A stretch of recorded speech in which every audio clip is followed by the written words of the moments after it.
Jennifer Woods. I'm the Public Information Officer for Pickens County. I can tell you where we are this morning. I don't know that much has changed since you got your last briefing at 5:30 or 6 o'clock. The most important thing we want to stress is we're pleased to say there have been no casualties. Nobody's gotten hurt. Nobody's been transported to the hospital. Our concern for the day is the heat, and our rescue workers is supposed to be 92 degrees with a slight chance of showers this afternoon. So our concern is keeping everybody safe. We've got our EMS, we've got 2 ambulances on scene, we've got our rescue volunteers ready, our first responders are standing by. Norfolk Southern has got, you've seen the cranes going by this morning. We've probably had 6 or 7 come through since about 3 o'clock in the morning. They are in the process of removing the rail cars as we speak. We did inform you yesterday that it was 16 rail cars. Actually, it was 24. And the reason that we didn't know there were 24 is because they were so piled on top of each other. When they started removing the rail cars, they did it from either side. So we had 2 in front, 2 behind.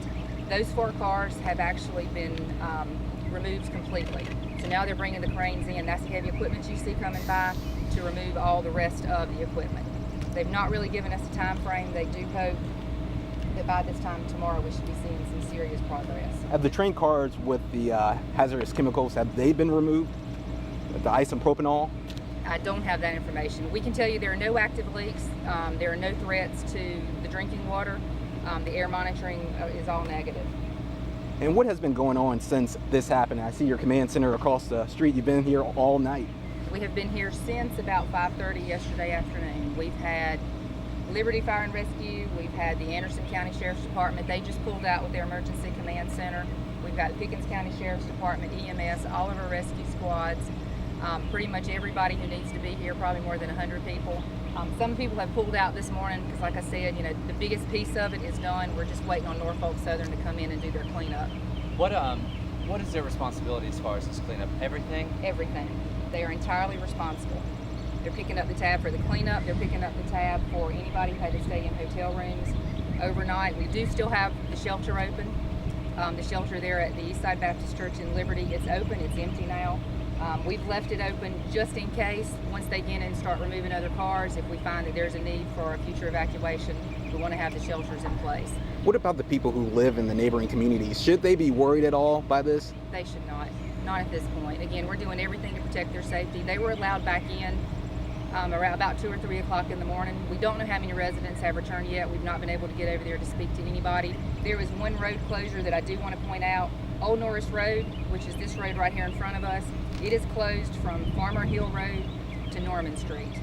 We don't know how long that road closure will take. We suspect it'll be closed until all the rail cars are removed sometime later on today or into tomorrow. Jennifer, have you actually been to the site? Have you seen it? I have not. Nobody's been allowed there except the railroad people. Have they told you what actually, of this isopropanol, of this rubber extender stuff, how much of the stuff actually hit the ground? How much stuff actually Very little ever hit the ground. There was one car, I believe, of the isopropanol. Again, it didn't leak into the groundwater. It didn't get into the surface, so no exposure there. Do you all know what caused this derailment? Was it user error by the driver? We have no idea at this point. That investigation, I suspect, will take a while. Who's in charge of that investigation? Norfolk Southern. Now, this is not the first train derailment here. I heard one happened several months ago. Is that true? Not that I'm aware of. Okay. Not going to say that's not true, but I'm not aware of it. What's the process forward? What's going to be happening for the rest of the day? For the rest of the day, you'll see more heavy equipment come in. You should see railroad cars moving out. Once they can clear the debris off of the track, then they'll start rebuilding the track itself. What would you say to residents right now? No cause for concern.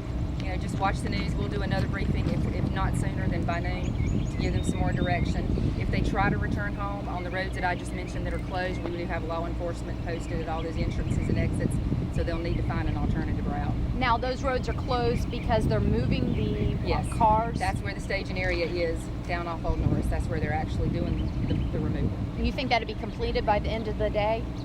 Can't give you a certain time frame. They think the progress will go quickly depending on the weather and the heat and how the rescue workers hold up.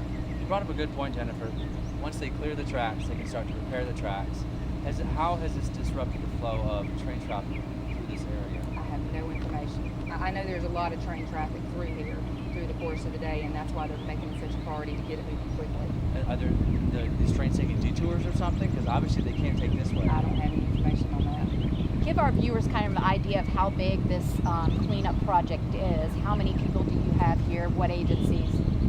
We had probably upwards of more than 100 people last night, up into the early morning hours. A lot of those have cleared out this morning.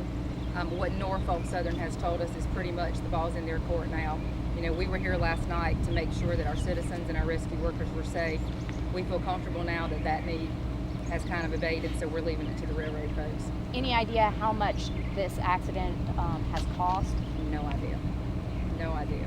So wouldn't there be a third party that investigates Norfolk Southern? Is there some sort of NTSB or some sort of agency that would come investigate? I honestly don't know. I will get that information for you. Thank you. As far as you said, people as far as evacuees coming back, do you know where they stayed last night? Because if they were let back in at 2 or 3 in the morning and no one stayed at the shelter.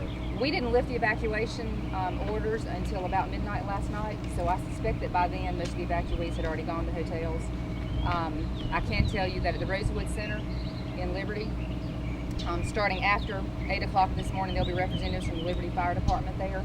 So folks who did have to evacuate and go to a hotel, and I believe they were told they could go to any hotel they needed to, they can come there to the Rosewood Center, turn in their receipts, and they'll be reimbursed. From Norfolk Southern, yes, they're footing the bill.